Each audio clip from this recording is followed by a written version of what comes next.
La météo est aux intempéries agricoles, un domaine dans lequel la guerre du vocabulaire fait rage. Le mot agriculteur a remplacé le mot paysan. Paysan, qui renvoie à pays, paysage.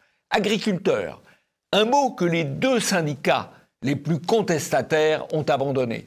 À gauche, on trouve la Confédération paysanne. À droite, la coordination rurale.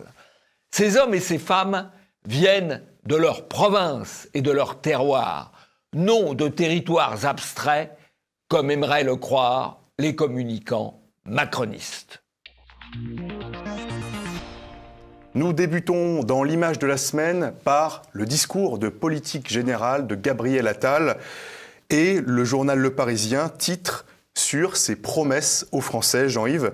On avait déjà donné sa chance, les Français ont déjà donné leur chance à Macron en 2016. Or, c'était à peu près le même numéro, un peu plus orienté côté finance, c'était le Mozart de la finance. Formidable, il a créé 800 milliards d'euros de dette, le Mozart de la finance. Alors, je crains que le Vivaldi du régalien qu'on nous présente ne donne pas non plus de très bons résultats par rapport à la sécurité, par rapport à l'immigration et par rapport à l'agriculture aujourd'hui. D'ailleurs, le Parisien ne s'y trompe pas trop, il nous dit les promesses.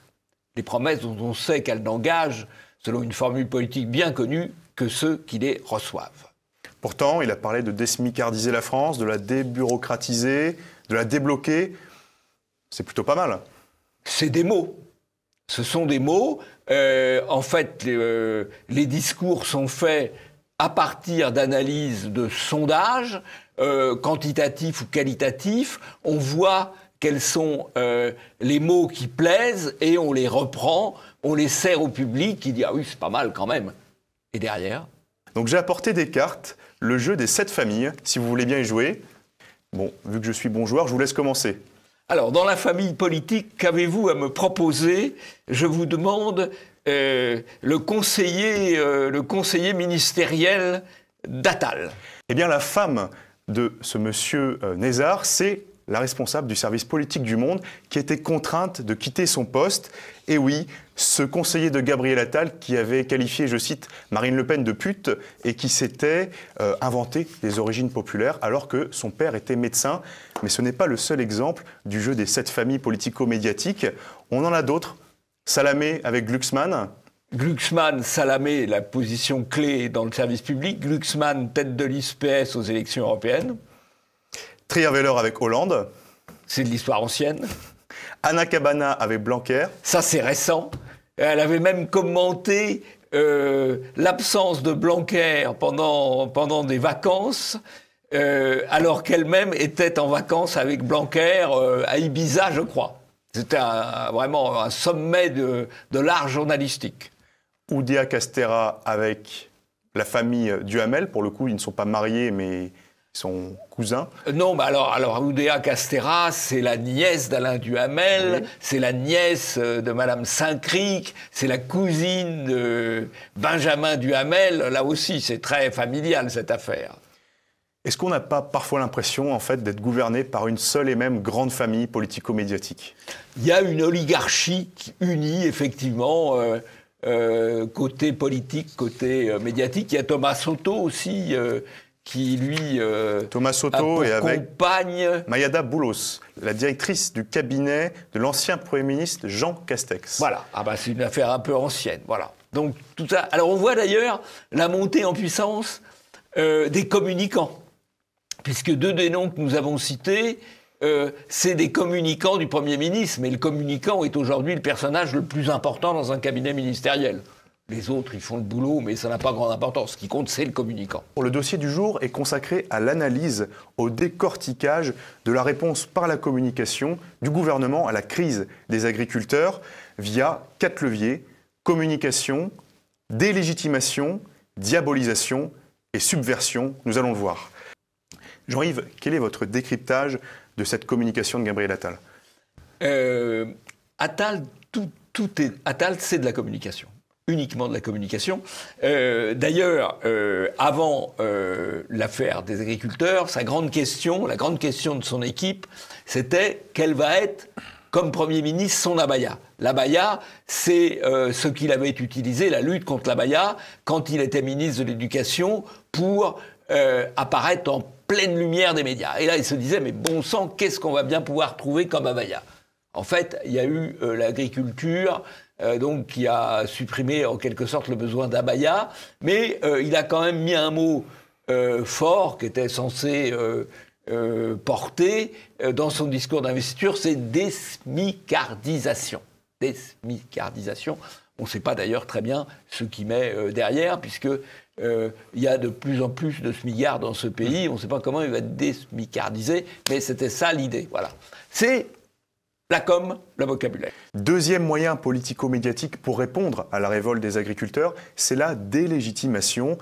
C'est assez étrange, parce que d'habitude, les médias, qui ont toujours tendance à se présenter comme un contre-pouvoir, je me répète, sont plutôt à dire que la répression est trop forte, appeler à la modération, etc. Là, ils appellent à la répression. Ce sont les médias, n'est-ce pas, qui appellent à la répression. Dans le gouvernement, quand même, il faudrait les taper un peu plus fort.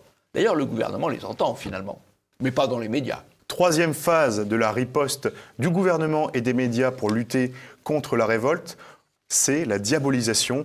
Mais l'exemple paroxystique de cette diabolisation, c'est Christophe Barbier qui nous l'a livré en disant à demi-mot que les agriculteurs étaient en fait des antisémites. On regarde. Que historiquement, le chapeau jaune, le bonnet jaune, c'est le premier signe de distinction qui a été imposé aux Juifs après le concile de Latran en 1215, qui a été transformé par Saint Louis en 1269 en la rouelle, c'est-à-dire un rond jaune sur la poitrine et dans le dos. Et évidemment, des siècles après, l'étoile jaune a pris la suite. Donc je pense que le bonnet jaune, ça peut-être pas une bonne idée. Voilà. Jean-Yves, on a écouté Christophe Barbier, mais je me demande, est-ce que ça marche encore, cette réduction à toutes les rooms? En tout cas, ça continue d'être utilisé, ça s'use, mais ça fait 80 ans que c'est terminé quand même, la Seconde Guerre mondiale, mais ça continue de marcher. Alors, honnêtement, c'est un peu capillotracté, là. Puis alors, on ne sait plus quelles couleurs vont être autorisées, parce que si j'ai bien compris ce que dit M. Barbier, ou ce que disait Mediapart avant, le brun, c'est interdit. Oui. Le brun, c'est interdit. Le vert, c'est interdit aussi, parce qu'il y a eu les chemises vertes. Vous avez vu, il nous dit ça, M. Barbier, pendant les années 30. Ah, aussi, ça fait peur. Et puis le jaune, le jaune, c'est interdit aussi. Parce que le jaune, il y a eu la rouelle, enfin bon. Alors, on ne sait plus trop bien quelle couleur prendre, parce que le bleu, c'est la couleur de la police. Donc, difficile quand même pour l'opposition de la prendre. Le blanc, c'est la couleur des médics, du médical. Pas possible non plus. Alors, qu'est-ce qui reste? Il reste le rouge. Comme l'écharpe de M. Barbier, le rouge, pas grave. Communisme, 100 millions de morts. Oh là là, on ne va pas faire d'histoire pour ça. Et c'est pourtant ce que porte M. Barbier. Enfin, le dernier levier de riposte, c'est celui de la subversion. La subversion, c'est le moyen le plus sournois, le moins visible, mais peut-être l'un des plus efficaces.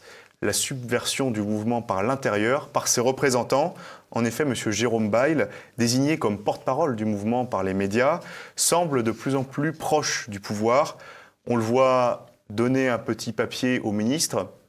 On le voit très symboliquement d'ailleurs, il est assis, alors que les autres derrière sont debout. À côté, alors il y a le préfet, pouvoir.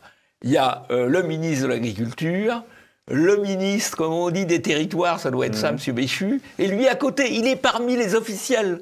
C'est l'officiel à casquette, comme le préfet d'ailleurs, enfin c'est pas tout à fait la même casquette. C'est l'officiel. Et puis il fait la bise à Madame Delga, la conseillère, la présidente de la région. Il fait des mamours avec M. Attal, des opposants comme ça, on en veut tous les jours.